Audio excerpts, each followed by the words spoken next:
السلام علیکم، میں Rukhiya Nahid, lecture in political science, government degree college کروٹلا۔ آج ہمارے ٹاپک کا نام ہے یونائٹڈ نیشنز آرگنائزیشن۔ اس ٹاپک کو BA سے لیا گیا ہے۔ UNO structure and function. سب سے پہلے ہم یونو کا اسٹرکچر دیکھتے ہیں کہ یونو کا اسٹرکچر کیا ہے۔ سب سے پہلے آتا ہے یونو کا قیام۔ یونو کو 24 اکتوبر 1945 میں قائم کیا گیا۔ اس کے قیام کی تجویز دوسری جنگ عظیم کے دوران امریکی صدر فرینکلن ڈی روزولٹ اور برطانوی وزیر اعظم چرچل نے رکھی تھی۔ 25 اپریل 1945 کو شہر سان فرانسسکو میں جو کانفرنس ہوئی، اس میں یونو کے منشور پر 50 ممالک نے دستخط کیے اور یونو کا قیام عمل میں لایا۔ اس طریقے سے 24 اکتوبر 1945 کو یونو کا قیام عمل میں آیا۔ اب ہم ممبرس آف دا یونو یعنی یونو کی رکنیت کے بارے میں جانیں گے کہ یونو کی رکنیت کیا ہے۔ ابتدا میں جو 50 ممالک نے یونو کے دستور پر دستخط کیے تھے، وہ 50 ممالک یونو کے ابتدائی رکن کہلاتے ہیں۔ فی الوقت یونو کے 193 رکن ہیں۔ حال میں سوڈان نے 193 رکن کی حیثیت سے شمولیت اختیار کی۔ ہر ملک جو امن کے علمبردار ہوں اقوام متحدہ کے رکن کی حیثیت سے یونو میں شامل ہو سکتے ہیں۔ ہندوستان 30 اکتوبر 1945 میں یونو کا رکن بنا۔ اب ہم یونو چارٹر کے بارے میں جانیں گے۔ یعنی یونو کا اقوام متحدہ کا منشور۔ اقوام متحدہ کے مقاصد، اصولوں اور عام نوعیت کو واضح کرتا ہے۔ یہ 10,000 سے زائد الفاظ پر محیط ہے، 111 دفعات پر مشتمل ہے اور اس میں 19 ابواب موجود ہیں۔ اس کو بین الاقوامی قوانین میں ایک اہم اضافہ تصور کیا گیا ہے۔ یہ اقوام متحدہ کا تحریری دستور ہے، یعنی یہ اقوام متحدہ کے تحریری شکل میں موجود ہے، جو اقوام متحدہ کی تنظیمی ساخت، فرائض، اختیارات کی نشاندہی کرتا ہے۔ Flag of the YONO. اب ہم اس کے فلیگ کے بارے میں جانیں گے کہ اقوام متحدہ کا نشان یعنی لوگو ہلکے نیلے پس منظر کے ساتھ سفید مرکز میں موجود ہے۔ یہ عالمی نقشے پر موجود ہے۔ اس میں عالمی نقشہ ہے اور جڑواں زیتون کی شاخوں سے بھرا ہوا ہے۔ یہ دونوں طرف اس کے زیتون کی شاخیں ہیں اور یہ زیتون کی شاخیں امن کی علامت ہے۔ اس نشان کو 20 اکتوبر 1947 کو جنرل اسمبلی کی جانب سے اختیار کیا گیا۔ یہ ایک عالمی نقشے پر موجود ہے اور دو زیتون کے جڑواں زیتون کی شاخوں سے بھرا ہوا ہے اور یہ زیتون کی شاخیں امن کی علامت ہیں۔ اس کے بعد ہم آفیشیل لینگویجز آف یونو کو دیکھیں گے۔ آفیشیل لینگویجز یعنی اقوام متحدہ کی 6 سرکاری زبانیں ہیں، یعنی اقوام متحدہ نے 6 سرکاری زبانوں کو تسلیم کیا ہے، جو ہے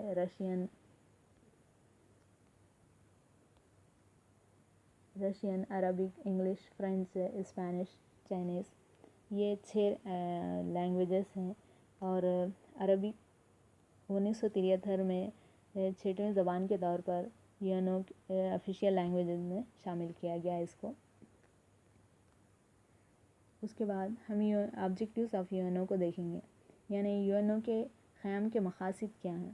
یونو کے قیام کا مقصد سب سے پہلے بین الاقوامی سطح پر امن و سلامتی کی برقراری اور دوسرا مقصد یہ ہے کہ آنے والی نسلوں کو جنگ کی ہولناکیوں سے بچانا، اور یعنی پہلی جنگ عظیم اور دوسری جنگ عظیم کے بعد جو نقصانات، تباہی، بربادی تھی یا جانی مالی نقصانات ہوئے تھے اور لوگوں میں ڈر و خوف پیدا ہو چکا تھا، ان تمام انسانوں کو اس تمام جنگ کی ہولناکیوں سے، ڈر و خوف سے نکالنا اور آئندہ کی نسلوں کو بین الاقوامی میں امن قائم کرنا اور نو انسانی کے حقوق اور وقار کو یقینی بنانا، یہ یونو کے قیام کا مقصد ہے۔ اور مرد و خواتین کے لیے یکساں حقوق کی فراہمی، مرد اور خواتین کے لیے یکساں حقوق کی فراہمی کرنا، یہ بھی یونو کا مقصد ہے۔ اور انصاف کو یقینی بنانا، یعنی انصاف ہر طرف قائم کرنا اور انصاف کے حصول کو یقینی بنانا یونو کے قیام کا مقصد ہے۔ اب ہم پرنسپلس آف یونو دیکھیں گے کہ یونو کا سب سے پہلا اصول یہ ہے کہ تمام اراکین منشور میں بتائی گئی ذمہ داریوں کو صحیح عقیدت سے نبھائیں۔ یونو کہتا ہے کہ جو یونو کا دستور ہے اس میں جو بھی ذمہ داریاں ارکان کے متعلق لکھی گئی ہیں، ان تمام ذمہ داریوں کو صحیح طریقے سے تمام ارکان نبھائیں۔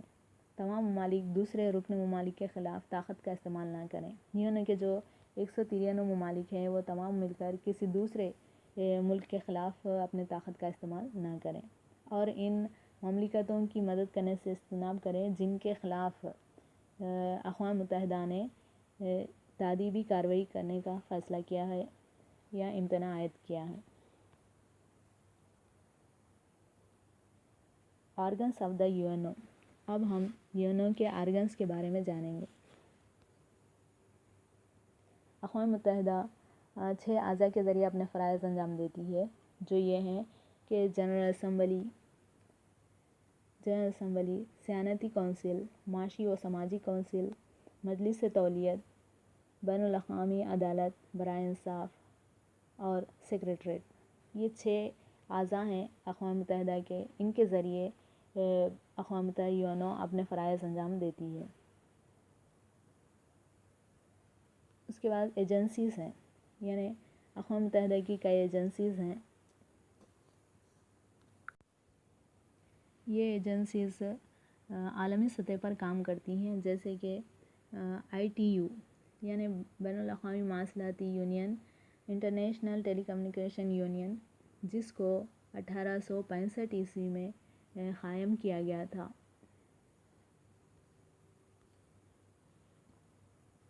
ITU یعنی بین الاقوامی مواصلاتی یونین، جس کو 1865 میں قائم کیا گیا تھا۔ اس کے بعد ہے ILO بین الاقوامی مزدور یونین، یعنی انٹرنیشنل لیبر آرگنائزیشن، اس کو 1919 میں قائم کیا گیا۔ اس کے بعد ہے FAO food and agriculture organisation, یعنی اس کو 1945 میں قائم کیا گیا۔ اس کے بعد ہے IBRD International Bank for Reconstruction and Development, اس کو 1945 میں قائم کیا گیا۔